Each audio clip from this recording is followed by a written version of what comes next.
হয় আমাৰ green hills English স্কুলত বতাহ বৰষুণ ডাঙৰ ধুমুহা অহাৰ কাৰণে আমাৰ স্কুল ঘৰখন ক্ষতিগ্ৰস্ত হ'ল তাৰ মানে টিংখন উৰুৱা হৈছিলে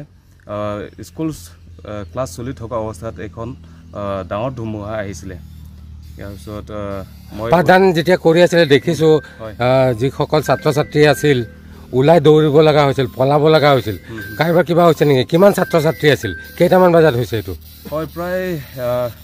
12টামান বজাত হৈছিলে ইয়াৰ পিছত স্কুল শিক্ষক আৰু ছাত্ৰ ছাত্ৰীসকলে বহুত অসুবিধা পাইছে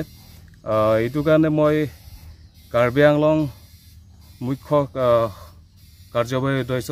ডক্টৰ CM তুলিৰাম ৰংহাঙক মই অনুৰোধ কৰিব বিচাৰিছোঁ এখন যাতে আমাৰ স্কুল ঘৰখন যাতে আৰু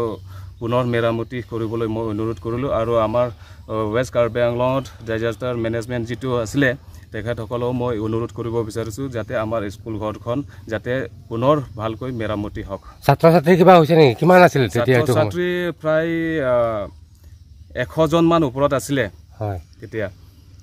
আৰু ছাত্ৰ ছাত্ৰীটো বৰ্তমান একোটো হোৱা নাই কিন্তু আমাৰ ঘৰখনতে লণ্ডভণ্ড হ'ল